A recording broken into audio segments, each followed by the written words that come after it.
Hello, everyone, and welcome to this day's LGBTQ plus history webinar. So just kind of first a little bit from me before I introduce all the panelists and everything. So basically, LGBTQ plus History Month is celebrated annually, and it's to celebrate and remember LGBTQ plus rights and civil rights movements.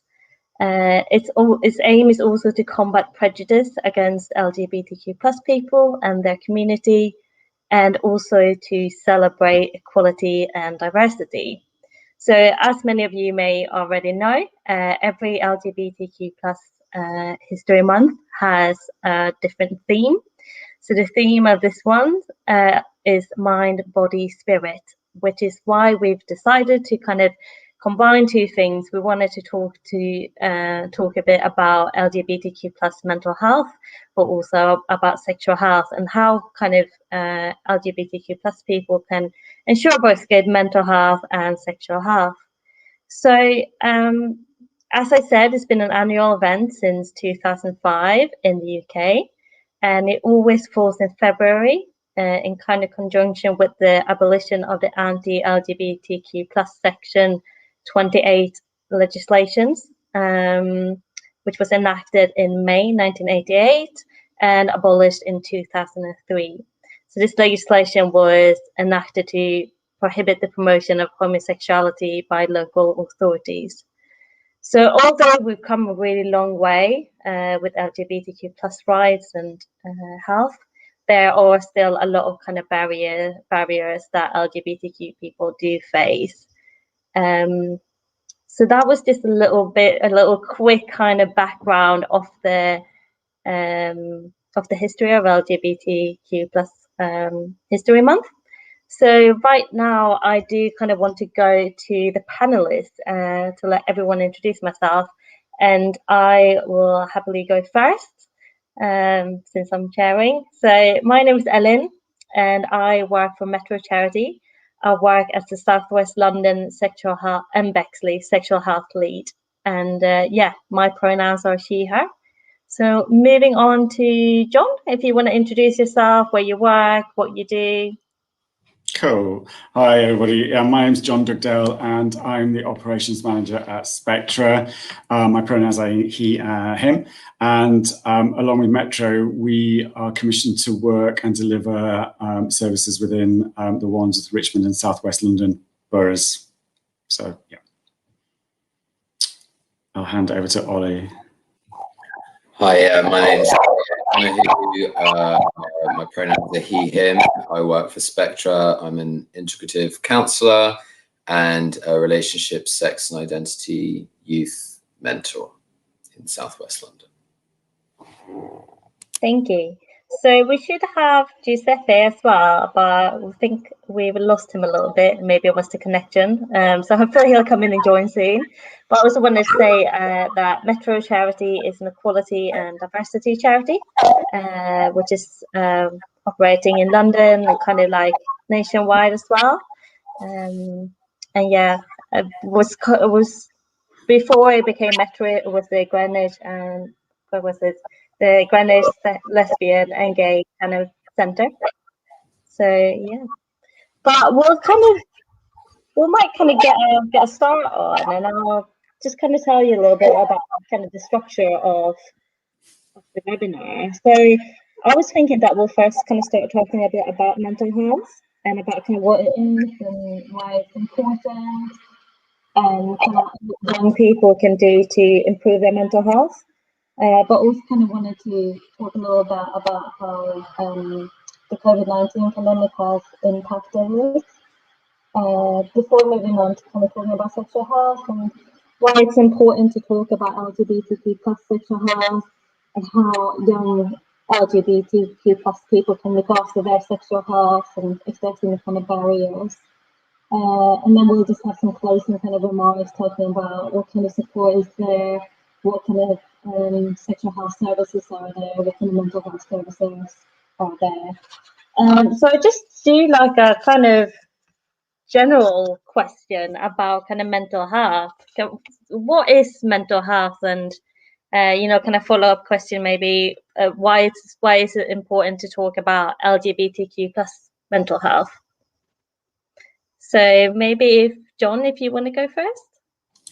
I think personally, I mean, I'm going to defer to Ollie because in a bit, because I think he, as a practicing therapist, perhaps has perhaps more of an insight than I do. I think what I've seen over the past year, the importance of being able to talk about it, you need to kind of destigmatize the thought that you shouldn't talk about your mental health. There is this kind of thing of, and I've seen a lot of it on social media, that it should be, there's this kind of thing, it's hidden away, it's not talked about, it's kind of, it's almost admitting that there's something wrong with you and what have you. And I think, if anything, this past year has taught us that the value of talking to people, the value of kind of seeing people, being able to touch, being able to kind of speak to people other than like this on a screen. It was a novelty at first. Now it's getting a bit tiring, I think, if we're honest with each other. The days of being able to actually have these things in person would be great. So for me, it's kind of it's important to kind of like drop that stigma around it, and I suppose encourage people to talk about their mental health, how they're feeling, as a matter of course. For me, that's how I perceive it. As I said, I think Ollie, because Ollie is kind of in the thick of it, talking to clients and what have you, he'll have a different and perhaps more cohesive answer to that. And I think for me, with young people as well, it's to kind of demystify the whole thing of being able to share and get advice, and where to get that advice and where to go for that advice. And obviously Ollie deals with a lot of young people as well, and some of our other services deal with kind of LGBTQ plus identifying young people. It's one of the things that I think will be interesting when we come out of COVID, and we talk about coming out of COVID as back to normality, whatever normality is going to be. It's not going to be for a while, I don't think. The sort of the almost sort of PTSD style outcomes of young people in lockdown, and the sort of the implications of that. We're thinking that everybody's going to go back to school, it's going to be great, they'll catch up and what have you, but we don't know sort of some of the issues young people have been experiencing in lockdown at home, or what they've had to endure, if you like. And I imagine, and I'll stand corrected, there will be a bit of fallout of that, and there'll be a lot more work to do in the coming years to sort of support young people and their mental health. I don't know if Ollie, I don't know. I think that's all I have, but if you've got anything to add to it. Yeah, thank you, John. Over to Ollie. Yeah, thanks, John. I think the title mental health in and of itself sort of alludes to this as if it's an umbrella term, whereas actually I think the word mental implies that the mind is the only thing that's involved in the process of mental health. As a counsellor, for me, I very much approach it on a much more holistic level. And this talk is called Mind, Body, and Spirit. And mental health, talking about issues, keeping a journal, things like that, or talking to a therapist, or talking to friends or support groups, is certainly an aspect. But there's also something to be said for how the mind can really get in the way of mental health, in that compulsive thinking is often the largest addiction any of us are dealing with on a day-to-day basis. And when we're trapped inside our own houses, we're not allowed to connect with each other anymore. Where else do we go but inward? Now, this can actually be really rewarding for a lot of people, particularly people who actually prefer to be perhaps quite avoidant and socially avoidant. But in the meantime, if the body's not getting involved, so if exercise is really important, breathing, meditation, prayer, even if you're that way inclined, how the energy of the spirit, the soma, the body, whatever name it is you want to call it, is just as crucial as to the thoughts that are going on in my head, as well as the relationships I'm having. And that's the main part that's really been challenged by this pandemic, is how are we relating to the world? Because if I'm not being able to relate to the world, or at least if I'm not even be able to relate to myself, first and foremost, relating to the world is going to be difficult enough. And we're in a social media climate, and the world's becoming quite two-dimensional, what we're doing right now being a prime example. And while I do lots of work with clients over online platforms, and that can actually be highly effective and works and has lots of advantages, actually, people can often feel like they can bring more because they feel protected by the fact that there's a screen between me and themselves. But there's also, nothing can really beat being in a room with, you've got two nervous systems in the same room as each other, regulating each other. I mean, just the fact that, like, I haven't seen a client's feet wiggling for nearly a year. Like, wiggling feet is a real massive sign of what's going on for some people's nervous systems. So just little bits and pieces like that. In terms of the LGBT community, I think the issue has always been about belonging. How do I get a sense of belonging? How do I feel part of the bigger whole? And, you've got social media, but then you've got Grindr, you've got chemsex, you've got various avenues that were already there and was already rife, and have only intensified. Use of online porn has, gone stratospheric during the pandemic, and will continue to do so because people don't know how to scratch that itch. People are very lonely and very sad, and have very limited ways of knowing how to process those feelings. Do you think as well that there's, as you said, there's obviously kind of advantages to doing kind of like therapy via, like, via your screens and stuff? There's that kind of like barrier.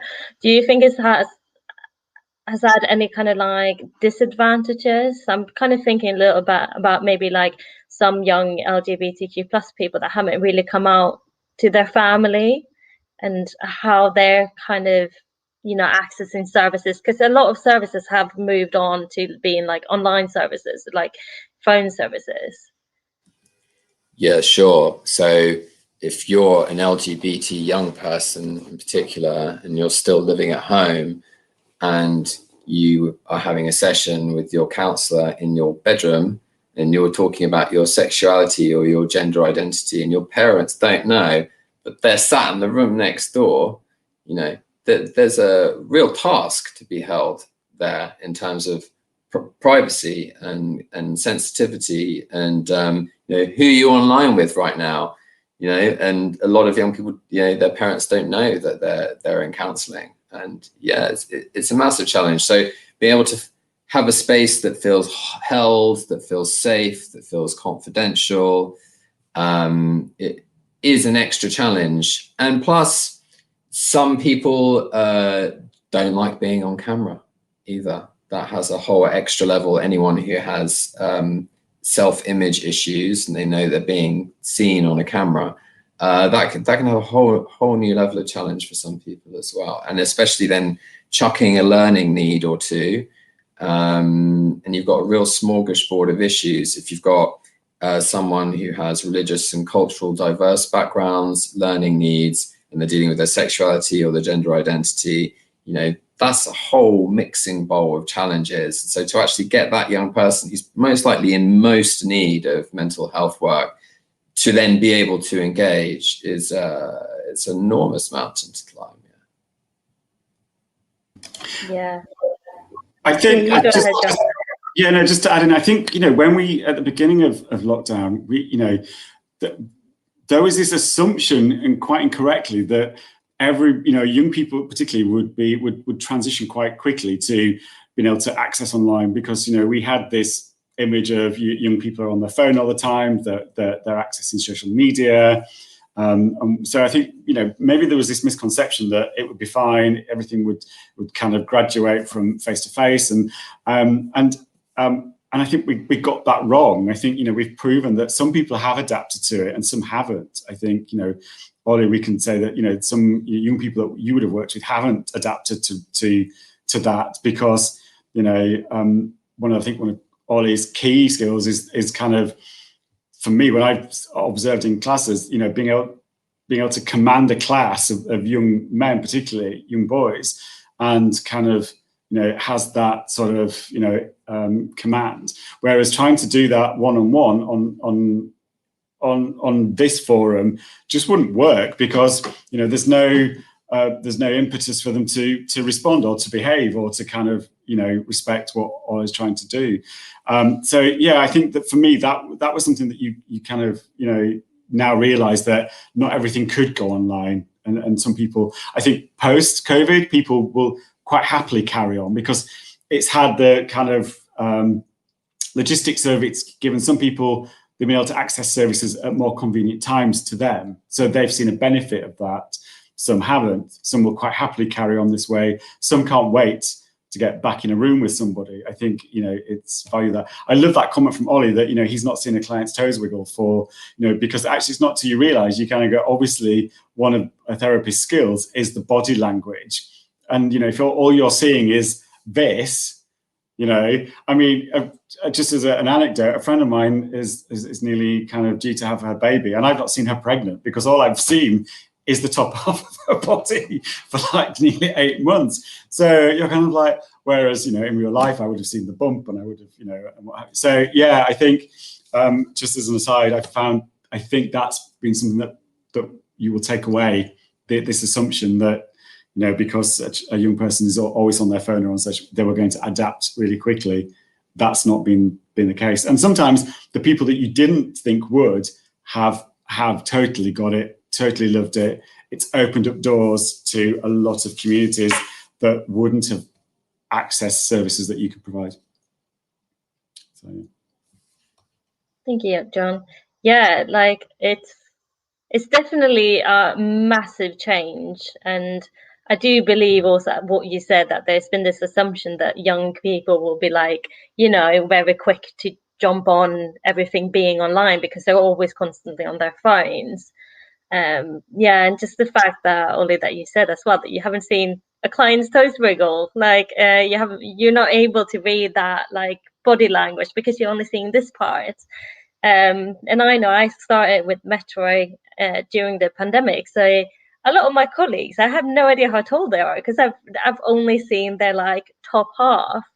So it's been a very kind of strange time. And I wanted to ask as well that kind of, if you are a young person and you're kind of struggling with your mental health, what can young people do to improve their mental health? And maybe like specifically also kind of people that identify as LGBTQ plus and maybe don't really have that access to like a physical kind of community at the moment, and maybe have to kind of look for that kind of community online. Like, yeah. Maybe you go first, yeah. I'll go first. I mean, I think, for services, we kind of launched fairly early on. I think it was about May time last year, sort of a kind of bespoke LGBTQI youth group. So there are services, but again, they were online, and I think, but it's this kind of idea. It's better than nothing. It was a service, and it was a good resource. Because, excuse me, we all know that there is so much information out there online. There is such kind of, good information, but a lot of bad information, and we all know how people can sort of kind of be misdirected. So I think things like that was the fact that, there was something that, again, should have started off face-to-face, didn't, manage to kind of sort of open it up online, and has kind of attracted quite, a good audience for over the past kind of 8-9 months now, I suppose, since it launched. But so there is, I suppose, that kind of resource. But I mean, Ollie, you probably have kind of like some practical ideas as to, I mean, you've talked about prayer or kind of meditation and things like that. I mean, I don't know if there's any sort of things that are more geared towards younger people. Yeah, it's tricky. It's really very much down to the individual and preference. And it's not until I'm sat in a room or sat in opposite a Zoom screen where that can be figured out, often quite slowly. What I would say is that expectation that things should be okay if I do X, Y, or Z is often a really big reason why things end up feeling really, really hard. And I think one of the biggest challenges, whether you're a young person or an adult, is to surrender and really allow the reality that this is a really hard situation. And to do that requires that the onus is to speed up and take charge and do stuff and reach out, and those all play roles, don't get me wrong, and there's some great contacts out there and great social groups and great therapists and great mentors and great charities like ours, all providing really amazing services and taking the next right action. And I think that's really it, is like taking it a day at a time, taking the next right action. And sometimes you don't really know if it's going to be the right action until you've taken it. And that requires a bit of a leap of faith. Welcome back, Giuseppe. And really allowing ourselves to go slowly and go, we don't know what's going to happen in the next few months. We don't know what's going to happen tomorrow. We don't know what Boris is going to say tonight. We don't know what this next vaccine or this next variant or this next thing is going to do. And so I think the real challenge is, can we be okay with not being okay? Can we hold ourselves or allow ourselves to be held in our uncertainty? And yeah, that can look like a lot of different things for a lot of different people. If that means you go running every day around the park, then that's what you do. If it means you pray, if it means you meditate, it might even mean you drink and take drugs and become addicted to porn. You know, everyone has their own ways of dealing with it, and they all have various outcomes, and they all require certain various levels of suffering. Not all are recommended. But all we're trying to do is go, what am I going to do today? And how is that going to make me feel? And is that going to be what's best for me in this really, really challenging time? And can I be vulnerable with that? Or do I not like being vulnerable? Do I not do vulnerability? Because, you know, especially young gay boys, I can certainly speak for that, is that to do vulnerability means to be weak or less of a man. And I must be a man, and I must deal with this pandemic, and I must, you know, meet certain expectations of what it is to be my gender. And God, that is laced and exhausting, and will only make you more ill and likely more vulnerable to contracting a virus, to be fair. Yeah, thank you so much, Ollie. Yeah, I've definitely like kind of had a lot of people around me, that are maybe not young people, but young adults, who have really struggled because they have put so many expectations on themselves. There's been like a whole kind of thing, you know, where like, I feel like social media has played a massive part in this, but you know, you see loads of people, they're like picked up like new hobbies, like, which is great, but a lot of it is like, oh, this is time to get really like work out and get really fit, and like we need to achieve this, we need to do this, you know. So I've definitely seen that there's been a lot of pressure, and a lot of kind of people around me has been really kind of beating themselves up a little bit for not like achieving a bunch of things, you know, now that they have the time. But yeah, it's really difficult. So yeah, definitely really good tips. And I think for me as well, I agree. I think, you know, there's there was two camps. You either kind of, you've got to really do something, you've got to achieve something, you've got to show what you've been doing with your time, or there was that, you know what, I'm just going to take it as it comes, hide away, just get through the day as best I can, and that'll be fine. I think as well, I think again, it stems back to the whole being online aspect that, you know, I think there was this kind of perception that we're more available, you know, because just for that, your day-to-day work, it's the fact that normally most of us would have an hour's commute to work. So, you know, there's that time there where you're just interacting or just kind of getting on the tube or, you know, so on and so forth, to then, you know, having a meeting, and then you've got that, what I kind of, that noise that's just around you. Like if you're in the office, you know, I would be perhaps having a conversation with a colleague across the desk, and we'd be brainstorming about something, to then, you know, I go to the post room, and then, do you know what I mean? There's that kind of, that's not there because, you know, we had to stay home, follow the rules kind of thing. And so therefore it was almost like you were more available, and people just expected, I think, at time for people to be available and have more of you, I suppose, for want of a better expression.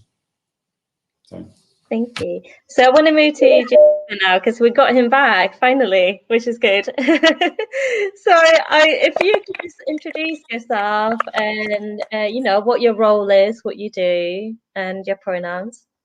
Sure, and apology for this technical problems that I've been having. So my name is Giuseppe. I'm the SASH counselling manager. SASH is one of the projects that METRO is running, and working mainly within sexual health within the tri-boroughs in London. So this is really my role, and this is the organizations that I'm working for. Thank you, Giuseppe. Yeah, so basically what we've kind of been talking about mostly is a little bit like about why it's important to talk about LGBTQ plus mental health, and you know, how the kind of COVID-19 pandemic has had an impact on people's mental health, and you know, what you can kind of do as a young person to kind of improve your mental health if you're feeling like you're struggling. So if you want to kind of jump in and answer any questions, then the floor is yours. Sure. I'm probably going to repeat what probably John or Ollie already said. I don't know, because I was not here to hear, but my experience working in the counseling sort of team as well as being the manager, I do work with young people, LGBT young people, really in general. My experience has been pretty different from, let's say, pre-COVID, in the sense, for instance, that I felt more the need of secrecy somehow from LGBT community when I'm working on a sort of one-to-one, because possibly the space that they have, especially for young people, is not there available as it used to be before, because probably they have to move in within the family or within a close proximity to people which are not out completely. So one of the things that I did notice is definitely there's some sense of secrecy, as I mentioned, which it wasn't as present before. And this is to do with a sense that where they are today. As I said, many people, they have to return back within family. And this is because the costing has to be reduced. And that has been, the economy has created this sort of impact as well. With this, of course, is the sense, at least in my experience, when I'm working with this cohort or client, is the fact that that secrecy has definitely played in their ability to be themselves even more, and the sense of freedom and acceptance. They probably found themselves, I don't know, I used to work with people which they were living in London, and all of a sudden they went somewhere else to live with their family. And they feel even more sort of in a closed environment, which it's very difficult to express themselves, if not with a family, with actually the society and the environment they actually been in that moment in time. So that's affected them in a way or another. And I guess because the interchange they have nowadays is mainly through social media, only social media, and not actually face-to-face and one-to-one, the sense also community within the young LGBT is actually decreased in a way. Although we think it's actually more prevalent because we are more and more into sort of over-communicating world, but actually that brings it out other elements of LGBT, which is probably the easy shame that it can be, or the sense of feeling much more vulnerable because you expose much more of yourself into it. So it has been very different work that have been actually done in the last, since Corona. And I think I'll wrap it up with the sexual health element, which pornography has definitely increased because of the level of interaction, of physical interaction. So what I can see also and especially in young people, having more and more issue in the LGBT specifically, that I see is, although I'm sure it's also in cisgender clients is also very much present, some sort of sense of lack of inability to have a proper sexual performance. So sort of what I start notice is actually their own difficulties to engage with their own body and not to be able to respond. So pornography also brought a sense of feeling inadequacy, and inadequacy is not just about being gay, but also being a man or being a female. I've seen much more with the gay community, I have to be honest, with other community. I think I can leave it back to you and probably answer some more questions. Thank you, Giuseppe. Yes, it's good. Great that you kind of tied it in a bit to like sexual health, because I was kind of thinking that we'll move on and focus a bit more on kind of sexual health for the next part of the webinar. So again, I was kind of like, as we had a question with mental health, I wanted to ask why is it important to talk about kind of LGBTQ plus sexual health, and and kind of what barriers do you think that maybe LGBTQ plus people have when kind of accessing services such as like sexual health services? So whoever wants to go first. Yeah, you go. I think again, it kind of comes down to I think being able to sort of demystify and destigmatize kind of how important it is to sort of access, for young people to access kind of sexual health services. It's, we need to kind of, it's not something that is something to be ashamed of. It's something that, taking ownership of your own sexual health is a great thing. We talk about the fact that, you should, we go to the dentist every 6 months or whatever. It's like, why should we not encouraging people to kind of take that sort of ownership of their sexual health and, and be aware of, what to look out for, what options are out there, how to, take care of themselves and so on and so forth. So, and again, I think that kind of, physical sexual health kind of helps with kind of like, your mental health as well. I think they're kind of linked in a way.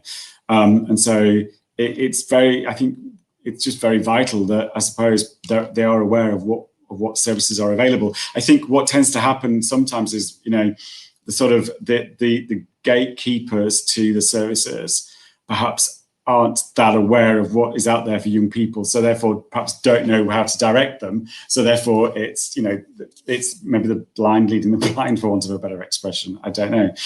So I think this is where kind of services like ours come in, because, again, you have the kind of resource and the pathways and the information to be able to direct people to and know that the services that you're directing them to are the correct services. They're going to help them. They're not going to be shamed into attending this, because you don't want a young person to have a bad experience that then is going to kind of put them off accessing services until it's too late, and what have you. So and I think as well, at the minute, Ollie might disagree. There might be some comment that schools perhaps now have more of an impetus to support young people because of RSE that's coming into play in schools and colleges, etc. And perhaps being able to guide more so on where to access services.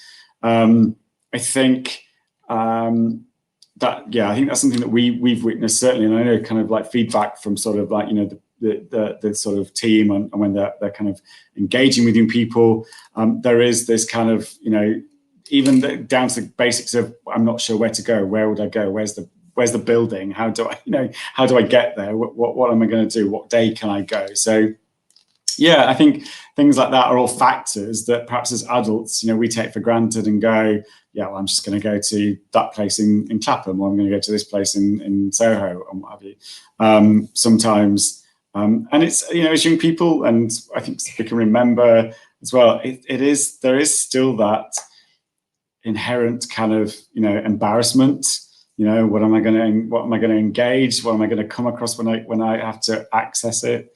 Yeah, it can be quite a daunting thing, I imagine. But yeah, so that's what. Ollie, I don't know if you've got anything to add to that.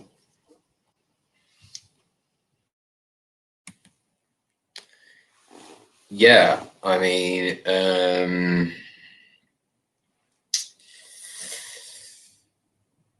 yeah, when going to get, so I mean, you make the comparison, John, of going to the dentist, which I've made that comparison a million times in youth work.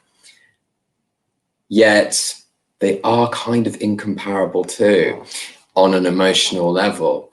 While no one likes sitting there with your mouth wide open, the level of shame that's potentially involved in that process is significantly more manageable than the level of shame required when going to a sexual health clinic, especially if you have gender or sexuality identity questions about yourself that perhaps are not yet answerable, not only by others, but by you. And if you're a trans person, are they going to use the right pronouns? Are they even going to ask you that question? Will you feel respected and welcomed in the space that you go to, or will you feel like another sexual health statistic? Young people generally are often on the receiving end of teachers, social workers, police, people who are in charge and in authority. And so dealing with vulnerabilities like sex in the company of adults, there's a fear of power and that power being used against them. So if I'm a young person, I'm feeling vulnerable, and my experience of adults is I get told off when I do stuff that's, wrong, as it were, or not approved, or morally or ethically questionable, or doesn't feel understood or held within whatever cultural or ethnic background I come from. I'm not going to go anywhere near a place that puts me at risk of being additionally shamed. So instead, I'm going to go on Grindr, and I'm going to learn about my sex life there. That's a good place to do that, right? And charities like ours, they might be lucky enough to find someone on Grindr who we promote services on these things sometimes, and that's a great inroad. There's a lot of people on there also dealing drugs and inviting you to chemsex parties. So there's a downward spiral there if you want it, Meanwhile, as well,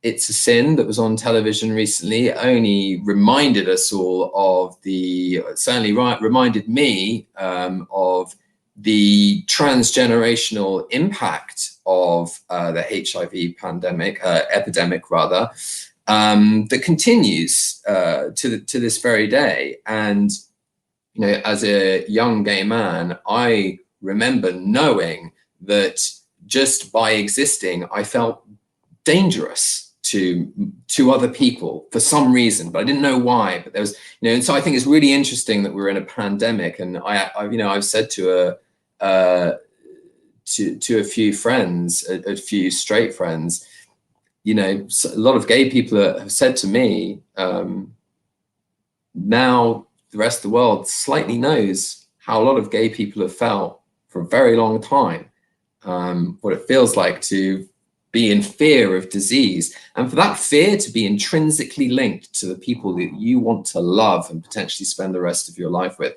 That's a serious level of trauma and shame to have to deal with.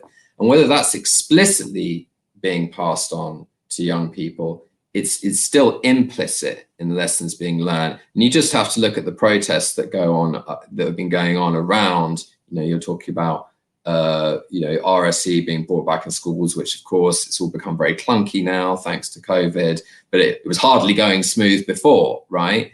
And I'd like to think that all that noise being made, regardless of it being particularly negative, still a lot of noise, right? And people hear noise, good or bad, right? So yeah, there's still that fight being had. I mean, there's meanwhile still a lot of very young gay people who may not even know they're gay, but for some reason know something's wrong. And then there's disease, and who do I talk to, and shame, and then they go, the closet's safer. Of course the closet's safer. I'll stay in here. Yeah, obviously, as you said with RSA, it's kind of interesting to see how schools and everyone kind of will do it, because in the kind of thing, oh, we've got a bit of echo there, that's fine. So yeah, obviously it's kind of been emphasized that LGBTQ plus shouldn't be taught as a separate subject, but should be integrated in all lessons in everything that they teach to be more inclusive. So hopefully that is something that will actually happen. But as you said, now with the COVID pandemic, it's kind of everything's been a bit postponed, and yeah, So maybe moving on to Giuseppe.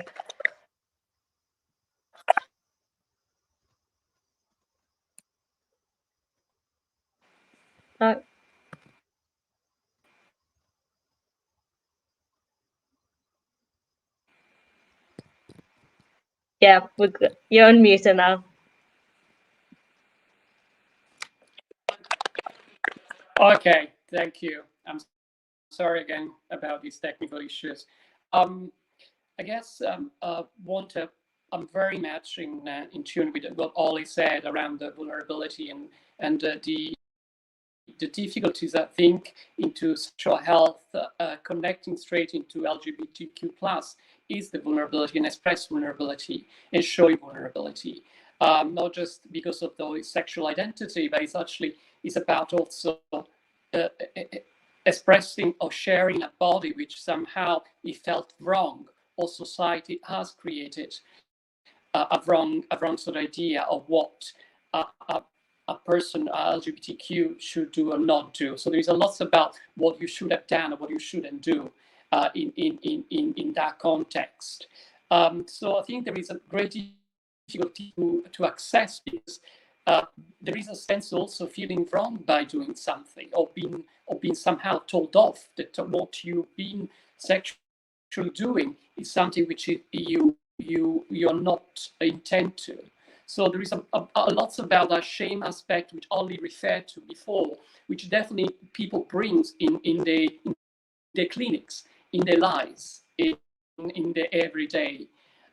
So there is definitely a big work that schools needs to do, with people, society needs to do around this, and some of the work that METRO through SASH is doing is actually going to schools and trying to educate LGBTQ about what it is, for instance, checks, and what it is to go for checks, actually to make and to reinforce their own identity, and not to be ashamed about it, to actually ask to be connected, or to be presented with their own right pronoun. So make that sort of sense of strength in themselves through it, which is very important. The huge connections also John referred to about the sexual health and the mental health is there, and this actually can be seen very much when people, they do enter on a sexual clinic and trying to do it. Of course, if your mental health is not there, and you are depressed or you are highly anxious, you're also very likely that you're going to access any sort of sexual health. So there is also that which goes very much into the context. So we need to look again, I'm referring to both of them, sexual health and mental health, and not separating necessarily how those two elements, they're very important, they're working together all the time. Thank you, Giuseppe. I saw that we have a question from someone on Facebook. So the question is, young Londoners are being referred to online services such as Good Thinking Thrive and Couth as resources for their mental health. Are those organizations referring many LGBTQ plus young people to METRO and Spectra?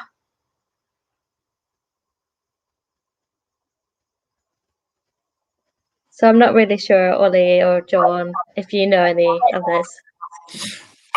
Sorry, Ollie.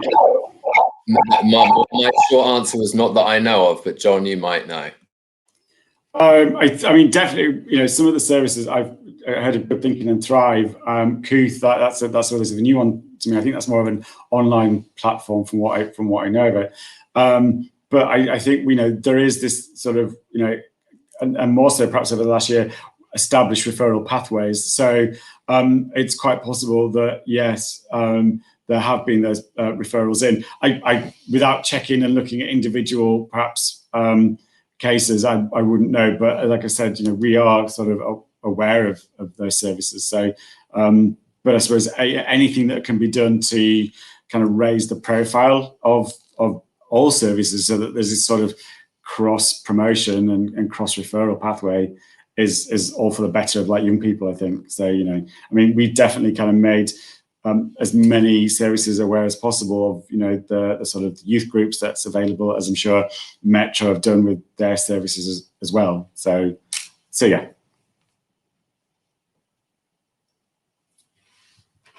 Yeah, so it kind of brings me a little bit to what I want to kind of just spend the next kind of few minutes talking about as well. It's just about what services does your organization offer when it comes to kind of mental health services and sexual health services, and if there is kind of, for example, specific groups or anything for LGBTQ plus people. So maybe we'll do John and Ollie first from Spectra. Cool. I mean, Ollie, I think we'll maybe talk more about working in depth with young people. I know from additional services that we offer, one of the kind of things that has been a sort of more in need has been the online social groups, for trans and non-binary and genderqueer people. So we've seen the kind of attendance sort of quadruple over the past year. So those services, I think, have been very much in demand. In addition to those, there's obviously various sort of kind of work with regards to mental health and counselling. Peer mentoring is a big sort of program that we run, again, with a focus on people from the trans and non-binary community. And the young people's focus, we've got a number of kind of work that includes sort of LGBTQI counselling. And again, the social groups, which are obviously, again, have been online for the past year, which, when we start to kind of see an out of the COVID pandemic, hopefully, will then sort of morph into kind of sort of face-to-face as well. What we're cautious of is that you don't want to kind of then discriminate against those people who don't want to access face-to-face but still want to access a service. So it's going to be, I think, a kind of looking at how you run those sort of simultaneously or alternatively, and so on and so forth. But obviously within kind of the realms of kind of Southwest London, like Wandsworth and Richmond, contracts which are obviously we're kind of commissioned through the respective councils. Obviously, Ollie perhaps will talk more about the work he does is there.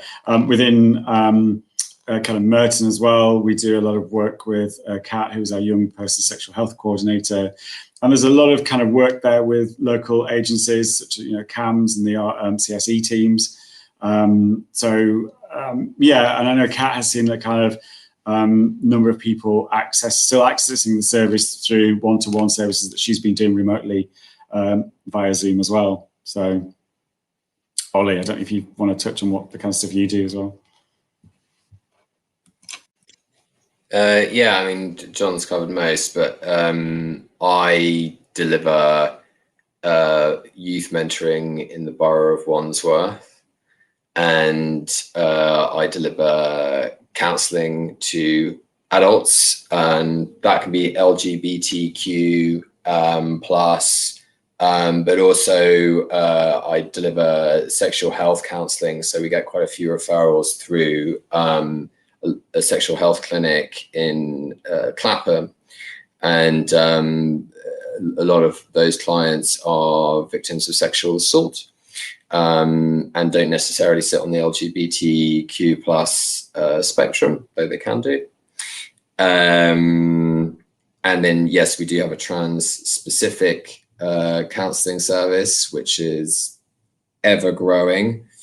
And we have an LGBTQ plus youth counselling service as well. And as John mentioned, various peer support groups, etc. I mean, my experience in the few years I've worked with Spectra is that we seem to be quite good at being respondent to needs. We see the gaps that need to be filled, and then we fill them. And we're pretty good at filling them. And there's always a space for sort of creativity and thinking around situation and need, because need just constantly transforms and changes. And if you're not moving with it, then you're going to get stuck. And we've set, the pandemic, while being extremely challenging, I don't know if I can speak for Spectra, John, but we certainly haven't been too stuck. Actually, we've really ridden the wave remarkably well, I would say. Yeah, I agree. I think it's given us, everybody, and not just us, but other agencies, a chance to be creative within limitations. It does vary kind of what you can do, but I think it's just been given a chance to sort of go, well, how can we do this? What can we do? And I think there is a tendency to go, well, we'll do a webinar, or we'll do a but that's not necessarily kind of the best way for different groups. But yeah, I think a lot of people have had to sort of rise to the challenge, so to speak.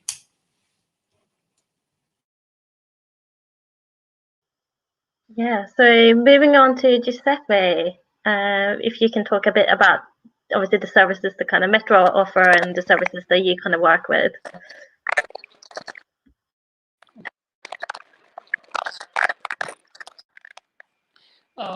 I have to say they are humongous, really.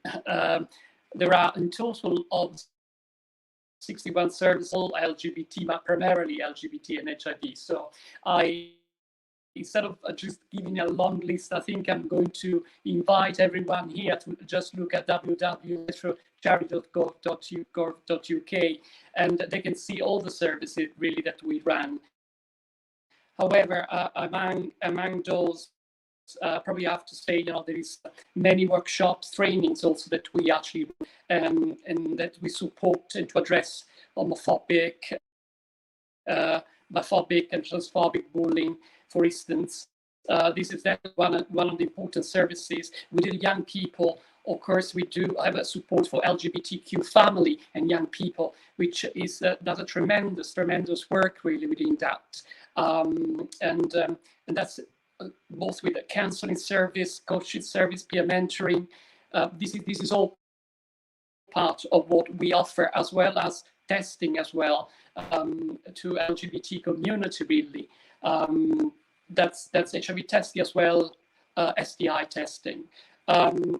I have to say really, my work also specifically within the Sexual Health Act SASH works specifically with some of the element of sexual health that we are more and more unfortunately as LGBT community have encountered in the last few years. One of them is chemsex, so we do offer a chemsex support group on a Sunday twice a month, which has been popular, which it doesn't sound good because it's not popular the Save Archie has been a great support, especially during the COVID, the pandemic, really.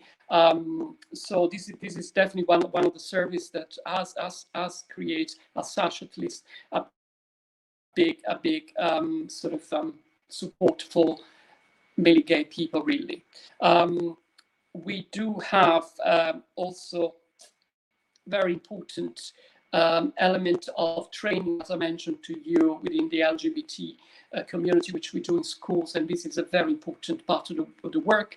As I mentioned earlier, this is part of the education aspect of what we do, which is fundamental to change ideas. But again, just the list is humongous, and I just want to refer back to our website to actually find the right service for the right people in the LGBTQ community. Yeah, thank you, Giuseppe. Yeah, I know that we got tons of services that we offer, and yeah, I just wanted to highlight as well, because obviously I work in the sexual health team, and for Southwest London and Bexley, and yeah, so which is really good now, because a lot of people are accessing, for example, STI tests online, accessing condoms, C cards online. We got this service that was set up at some point last year. I think maybe it was September last year. It's an online service which is called Get It, where young people in Southwest London, Kent and Medway, and also will be available for Bexley residents. It's an online service where young people between 16 and 24 can register, and they can register for a C card, and they can order condoms, and they can order STI kits. So it's all done online. People get everything to their chosen address. You know, they can test at home and then just kind of post the test. So yeah, I just kind of wanted to highlight that service as well, especially since you know, we are in a pandemic. A lot of kind of sexual health clinics have very restricted hours. It might not be as easy to kind of go to a clinic or go to like a physical place and get tested. So it's good for young people to know that it's available online. And yeah. So we're kind of at the closing end now. So I just kind of wanted to ask if anyone had any other kind of any closing remarks or anything. No, I think, you know, it's amazing how fast this hour goes, I suppose. I think, you know, again, without, you know, it goes without saying, a big thanks to kind of I suppose Wandsworth and Richmond councils and all the other people that commissioners, big, you know, to Julian as well, who kind of is our kind of go-to. It's been yeah, it's been a challenge, but I think it's one that we've kind of stepped up to, and yeah, here's hoping for a different post-COVID world. Yeah. I think for years to come, everything you talk about is going to have an aspect of COVID aligned to it, whether we want to or not. So yeah, I think there's some questions coming, so I think Ollie's going to pick up. Yeah, I saw a question. So Ollie, we've got a question. What are the panel's 3 top tips for looking after your mental health while we're still in lockdown? Yeah, I would say the temptation is to speed up and get this pandemic over with now so I can get on with my normal life. And I would recommend doing the opposite. And that's, I make it sound easy, and I know it's not. But go slowly, do things slowly, cook slowly, go for slow walks. Be slow. You'll actually get more done. It's quite remarkable, and you'll be more present with yourself.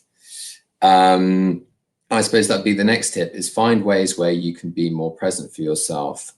Taking walks in nature, connecting with others, doing something that feels good and nurturing but doesn't necessarily dissociate. So binging Netflix, while it has its place, can also be quite dissociative activity, and can be quite deteriorating for mental health if you do it too much. Same as social media. And a third tip, I would say, people talk about self-compassion and self-love, and actually I think that's quite a big, even that's quite a big ask.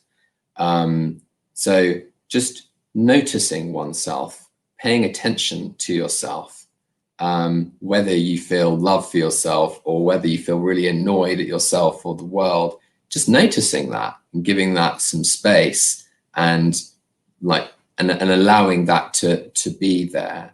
Because if you do, you'll pass through it much quicker and you're less likely to then take it out on either yourself or on others or in some other way that might be self-destructive for you in the long run.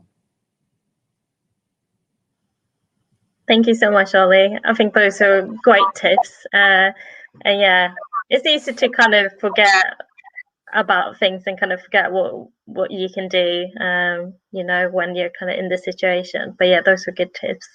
So I just want to thank everyone. Obviously, thank John and Ollie from Spectra and Giuseppe from METRO. And then obviously thank our commissioner from Richmond and Wandsworth Council for helping to kind of be a part of these webinars and plan them and everything. And yeah, thanks to our back-end staff who's been, our communications team who's been like making this available and, you know, sorting everything out backstage. So yeah, and thank you to everyone who's been listening and who's been watching. And yeah, have a good rest of the February LGBTQ plus History Month. Thank you. Thank you. Bye. Bye. Bye. Thank you.